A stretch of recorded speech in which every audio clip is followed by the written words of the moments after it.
Outra questão que preocupa todos os setores envolvidos com o agronegócio é que a rapidez das mudanças climáticas está ultrapassando a capacidade natural de adaptação das plantas. Por isso, estão sendo desenvolvidas sementes mais resistentes aos novos tempos. A lógica é a mesma usada para superar pragas que destruíam lavouras inteiras. A investigação envolve cientistas de todo o planeta e também a Organização das Nações Unidas para Alimentação e Agricultura.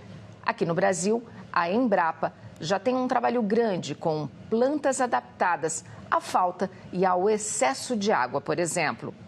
Mas, claro, tudo isso também custa dinheiro. Juliana, vamos pagar mais para comer? Já pagamos mais para comer, né, Maria? Quando a gente lembra o que aconteceu há 2 anos, com o início da guerra da Rússia com a Ucrânia, a gente já passou por um encarecimento do preço de sementes e de fertilizantes por conta da nossa dependência desses produtos que são vendidos por esses países. Naturalmente, conforme a gente vai desenvolvendo cada vez mais as tecnologias do agro, se essas tecnologias elas não são financiadas, se essas tecnologias não são apoiadas e se a gente continua tendo preços lá fora que impactam os preços de produção aqui dentro, isso continua chegando na mesa do consumidor. E isso é um grande problema para a gente. A gente sabe que a população brasileira tem uma renda baixa, especialmente quem tem renda baixa consome praticamente tudo, gasta tudo aquilo que recebe com alimentação mais cara, faz com que uma parte significante dos brasileiros acabe comendo menos ou comendo pior do que já come. Isso traz um problema que não é só econômico, é um problema social que faz com que a gente, então, perca a produtividade não só hoje, então não só as pessoas ficam piores hoje, mas elas também ficam piores ao longo do tempo. Elas se desenvolvem mal hoje, especialmente as crianças, o que faz com que elas percam produtividade. É um problema que pode, infelizmente, trazer aí consequências de longo prazo que não são nada agradáveis. Vamos olhar, então, a macroeconomia. Analisa para a gente esse quadro que fala sobre a participação do agro na balança comercial brasileira. Esse cenário que a gente vê com esses dados explica muito o que é o Brasil, né, Maria?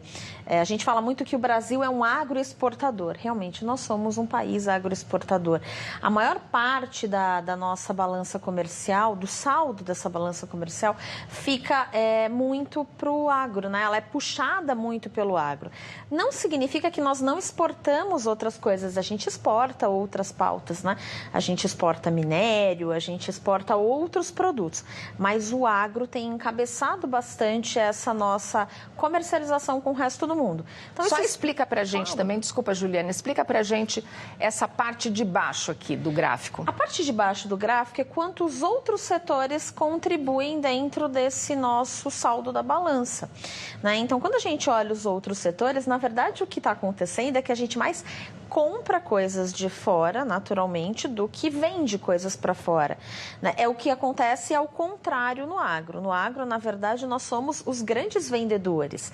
Do resto dos setores, a gente, na verdade, absorve muita coisa de fora. Isso é natural dentro de uma economia como a nossa, e aí não é uma questão de ser certo ou errado.